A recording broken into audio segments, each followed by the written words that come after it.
Welcome again. This video is especially for class 10 student, and in this video basically we discuss about these three questions here. It is question answer series video. In this video basically we discussed why aluminum is reactive metal but it is still used for packing food items.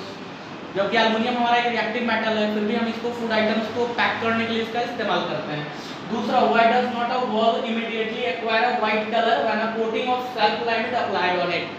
जबकि आप self lime चूना जब आप चढ़ाते हो किसी wall पे तो 2-3 दिन क्यों लगाता है, वो तुरंत व्हाइट कलर क्यों नहीं उसके ऊपर आ जाता? व्हाइट कलर आने में 2-3 दिन क्यों लगते हैं?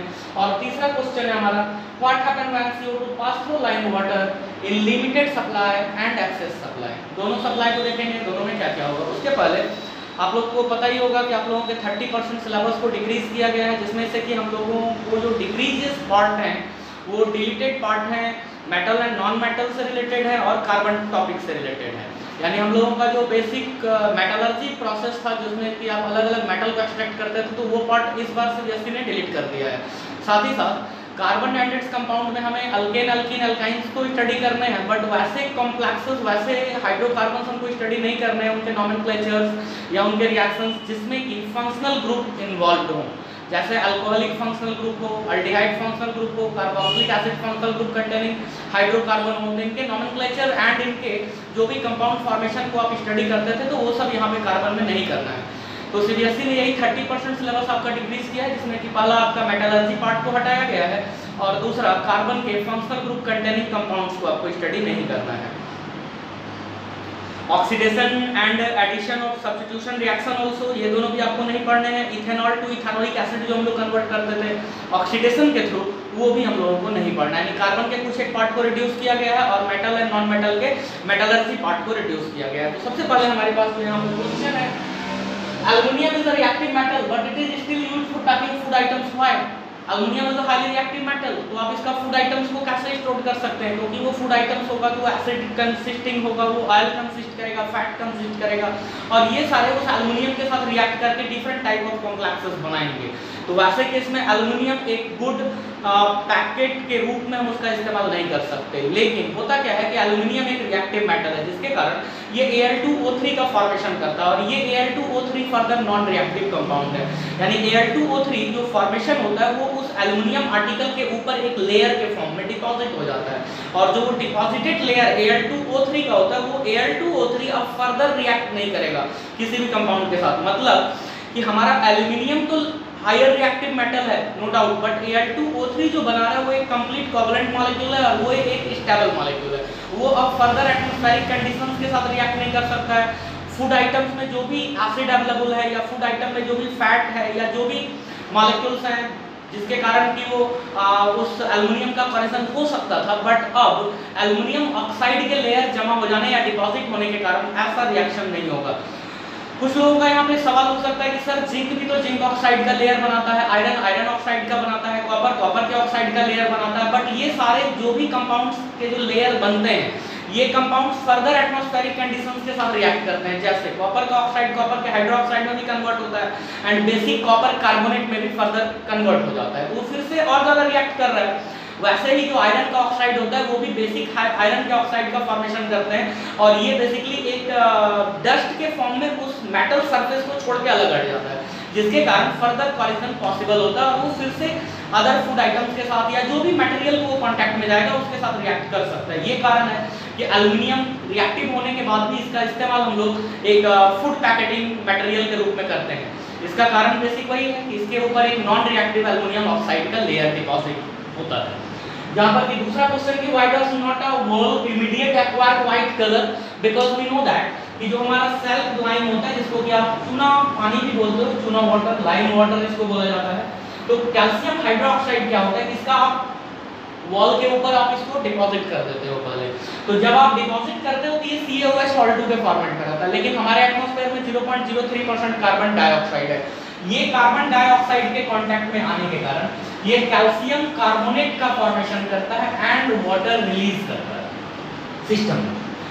और ये रिएक्शन होने में क्योंकि हमारे एटमॉस्फेयर में कार्बन डाइऑक्साइड का अमाउंट बहुत कम है, 0.03% है, इसलिए ये काम होने में 2 से 3 दिन तक लग जाते हैं. कि आप जब व्हाइट वॉशिंग कर देते हो तो आफ्टर व्हाइट वॉशिंग आफ्टर 2 और 3 डेज वो फिर व्हाइट कलर को एक्वायर करता है, क्योंकि वो 2 या 3 दिन में फिर कैल्शियम कार्बोनेट से कंपाउंड्स को फॉर्म करता है, वो एक लेयर के फॉर्म उस वॉल के ऊपर डिपॉजिट हो जाता है, जिससे कि व्हाइट कलर के क्रिस्टल्स हमको नजर आते हैं। ये actually limited supply of carbon dioxide से होता है। लेकिन अगर इसी कैल्शियम हाइड्रोक्साइड के सॉल्यूशन में आप अगर excess supply of carbon dioxide अगर देते हो तो ये पहले तो CaCO3 बनाता है और H2O फॉर्म करता है, लेकिन ये फर्दर फिर CO2 के साथ, क्योंकि हमने यहाँ पे excess supply of carbon dioxide यहाँ दे रखा है, तो excess supply of carbon dioxide के कारण क्या होता है, ये कैल्शियम के बाइकार्बोनेट्स का फॉर्मेशन करता है, CaHCO3 calcium bicarbonate, and calcium bicarbonate itself one colourless compound.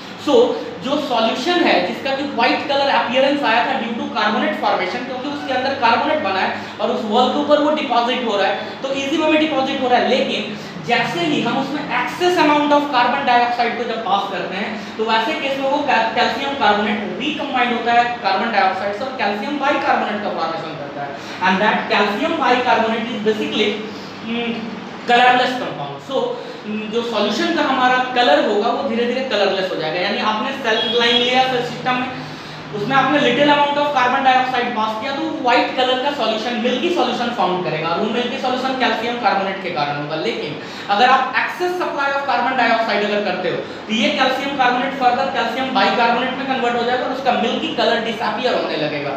कारण क्या है कि यहाँ पे जो कैल्शियम बाइकार्बोनेट है हमारा, ये कलरलेस कंपाउंड होता है। सो जब भी आप व्हाइट कोटिंग आप करते हो दीवार के ऊपर, तो बेसिकली हम लोग CaOH Hal2 से पोचारा करते हैं, यानी व्हाइट वॉशिंग आप करते हो, और वो CaOH Hal2 atmospheric carbon dioxide के कांटेक्ट में आके कैल्शियम कार्बोनेट का फॉर्मेशन करता है, और वो कैल्शियम कार्बोनेट व्हाइट अपीयरेंस देता है उस वॉल को। ये कारण है कि जब भी हम व्हाइट वॉशिंग करते हैं तो इमीडिएट कलर नहीं आता है, वो 2-3 दिन के बाद फिर धीरे धीरे कलर आता है, क्योंकि 2-3 दिन में ये कैल्शियम कार्बोनेट का फॉर्मेशन होता है। और अगर आप लाइन वाटर में अगर लिमिटेड सप्लाई अगर कार्बन डाइऑक्साइड का अगर दे रहे हैं, तो वैसे केस में कैल्शियम कार्बोनेट का फॉर्मेशन होगा, और अगर excess supply of carbon dioxide अगर आप दे रहे हो तो वैसे केस में बाइकार्बोनेट का फॉर्मेशन होता है। मिलते रहेंगे अगले वीडियो में, फिर से मैं आऊंगा अगले अलग अलग क्वेश्चन लेकर के। आपके पास जो भी डाउट्स होता है, जो भी क्वेश्चन होता है, आप यहाँ पे कमेंट आप करते चले जाओगे।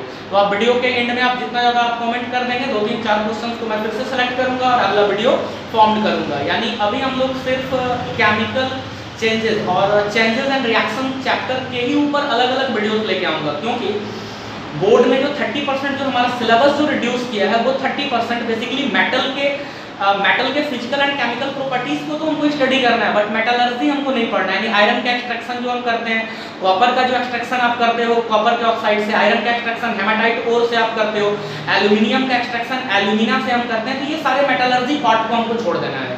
साथ ही साथ कार्बन के बेसिक क्लासिफिकेशन को हमको पढ़ना है, हाइड्रोकार्बन्स के बारे में पढ़ने हैं, यूरिया फॉर्मेशन होलर का पढ़ना है, अल्केन अल्किन अल्काइंस पढ़ने हैं, बट उनके डेरिवेटिव्स के बारे में हमको स्टडी नहीं करना है। डेरिवेटिव्स मींस अल्कोहल के बारे में नहीं पढ़ना है, अल्काइल हैलाइड्स के बारे में नहीं पढ़ना है, कार्बोक्सिलिक एसिड फैमिली के बारे में नहीं पढ़ना है, एल्डिहाइड्स फैमिली के बारे में नहीं पढ़ना है। जितने भी फंक्शनल ग्रुप कंसिस्टिंग हाइड्रोकार्बन्स है उनको हमको स्टडी नहीं करना है। यानी हमारे पास चैप्टर्स होते हैं फिर से 3 बड़े बड़े चैप्टर्स अभी हमको स्टडी करने हैं क्लास 10 के सिलेबस में।